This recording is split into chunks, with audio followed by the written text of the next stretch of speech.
Kapin 60 milyones nga proyekto gikan sa probinsya, formal nga gitugyan ngadto sa Barangay Talisay ug Barangay Linabo sa Dakbayan sa Dapitan. Ang dugang detalye sa nato sa report ni Lady Mary Luya. Mapasalamaton sa probinsyal nga kagamhanan ang katawhan sa duha ka barangay nga sakop sa Dakbayan sa Dapitan diin nakadawat og mga proyekto nga nagkantidad sa kinatibuk-an og 60,609,875 pesos sa gipahigayong turnover ning Marso 23, 2022. Kahibaluan balor 2,065,000 pesos ang pag-abri ug rehabilitasyon sa 2.6 kilometers nga dalan gikan sa Barangay Talisay paingon sa Barangay Baylimango. 1,905,000 pesos nga kantidad sab ang pag-abri ug rehabilitasyon sa dalan sa Barangay Talisay padulong sa Barangay Lamatic, Clahos, Barangay Plasanan hangtod Santo Niño.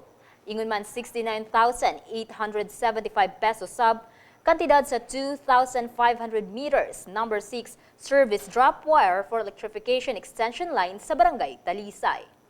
Adunay 32 ka benepisyaryo ang nakapahimulo sa household electrification nga personal nga proyekto ni Governor Roberto Uy ingon man aduna sab natabangan sa sitio Maigang sa materials for house repair ug tomb materials sab ang nadawat sa usa ka benepisyaryo sa sitio New Jerusalem.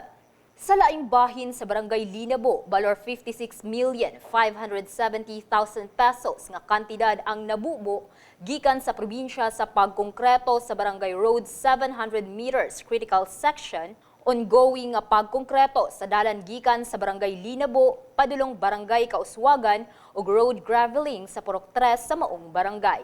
Dugang niini walusab ka lumulupyo ang nakapinibisyo sa household electrification, tulo ang nakadawat og materials for house repair, diin personal nga proyekto sa gobernador kauban na niini ang mga materyales alang sa pagtukod sa Santa Catalina Chapel. Padayong gipanghinaot sa katawhan nga mapadayon og paghatag og pagtagad ang ilang mga panginhanglanon sa ikalambo sa ilang tagsa-tagsa ka barangay. May hapon sa akong kabarangay o labi na sa mga kandidato nga ni akron sa tubangan. O ganimo og Roberto Wayoy, may hapon.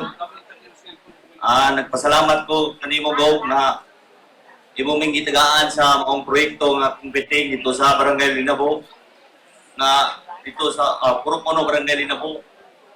Bisan sa ang namunuan sa Dapitan kontra partido sa politika apan wala ka na gumili sa paghatag sa mga proyekto.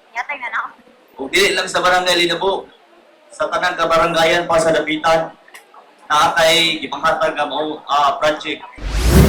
Magpabiling updated sa pinakuling kalambuan ng atong probinsya. I-like ug i-follow lamang among Facebook page ug mag-subscribe sa among YouTube channel. Kini si Steven Cabalida Bibiloni, alang sa Zamboanga del Norte Provincial News Network. Ang dapig sa kamaturan, duyog sa kalambuan.